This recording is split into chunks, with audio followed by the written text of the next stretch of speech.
Aujourd'hui, nous allons repérer les prépositions et les adverbes. Je vais commencer par les prépositions. Une préposition, c'est un petit mot invariable. Invariable veut dire qu'il va s'écrire toujours de la même manière. Et elle n'est jamais employée seule. On va retrouver la préposition accompagnée soit d'un groupe nominal, soit d'un pronom, soit d'un verbe à l'infinitif ou encore d'un adverbe. Et dans ce cas-là, la préposition plus son accompagnant, on va appeler cela un groupe prépositionnel. Il y a des prépositions simples, comme celle-ci. En, vers, avec, sous, avant, après, contre, pendant, chez, sur, de, à, dans, par, pour ou encore sans. Et on retrouvera également des prépositions composées. Afin de, au-dessus de, au lieu de, grâce à cause de. Attention, parfois certaines prépositions sont cachées. Cachées dans le sens où, eh bien, si je prends l'exemple de du, qui est un article contracté, en fait, du, ça vient combiner la préposition de et c'est accompagné de l'article défini le. Comme dans cet exemple, je veux du sel.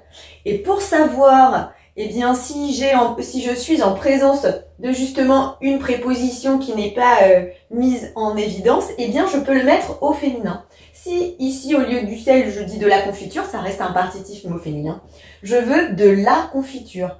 À ce moment-là, ma préposition est claire et la présence de mon article défini aussi. Et donc, c'est comme si c'était un petit peu déplié. C'est la même chose avec au, qui vient combiner la préposition à avec accent et l'article défini le. Je vais au cinéma. Eh bien, pour savoir si je suis en présence d'une préposition cachée, je le mets au féminin. Je vais à la piscine. Et alors, il n'y a plus d'ambiguïté puisque la préposition est visible. Maintenant, je vais parler des adverbes. Un adverbe est également un mot invariable. Il peut être lié à un verbe, comme dans cet exemple. Elle regarde intensément, mon verbe est ici, mon adverbe est là. Un adjectif, une eau très chaude. Chaude est un adjectif, très c'est l'adverbe. Ou encore un autre adverbe, elle regarde très rapidement. Très et rapidement ici sont deux adverbes. On distinguera les adverbes de temps, comme maintenant, hier. Les adverbes de lieu, comme ici, là. Les adverbes de manière, comme rapidement, doucement. Les adverbes interrogatifs, pourquoi, quand. D'intensité, si, tellement. Ou encore de négation, ne, pas ou ne, jamais. Attention, et je vais terminer par cela, l'adverbe est souvent supprimable alors que la préposition ne l'est pas du tout. À toi de jouer à présent. Afin de voir si tu es bien au point avec les prépositions et les adverbes, eh bien nous allons pratiquer grâce à ces petits exercices.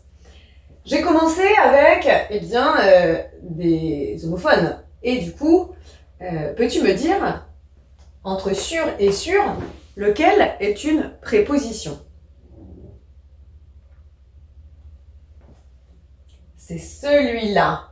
Et j'en suis sûre, puisque sûr, comme ça, c'est un adjectif qui veut dire certain. Ensuite, à sans accent ou à avec accent. Selon toi, où est la préposition? C'est celle-là, puisqu'en effet, ici, il s'agit du verbe avoir. Il a, elle a. Maintenant, où est l'adverbe? Vraiment, moment. Donc attention, il ne faudrait pas tomber dans un travers qui consisterait à dire que quand un mot finit en « en » comme ça, eh bien, c'est un adverbe. Ça, c'est un nom, puisque je peux mettre un ou une devant. Un moment. Alors que là, vraiment, eh bien, c'est fondé sur vrai et on en a fait un adverbe. Vrai, vraiment. Voilà. Maintenant ici, au tableau, j'ai mis 4 phrases et j'ai souligné des mots. À toi de me dire s'il s'agit d'une préposition ou d'un adverbe. Tu as trop mangé. Trop. Préposition ou adverbe? Ici, on peut remplacer. Et on peut remplacer par beaucoup. Moi, je trouve que c'est une astuce efficace. Et c'est pour ça qu'on peut dire que c'est un adverbe. Il est installé sur le lit. C'est un petit mot, il faisait partie des prépositions simples, c'est donc une préposition.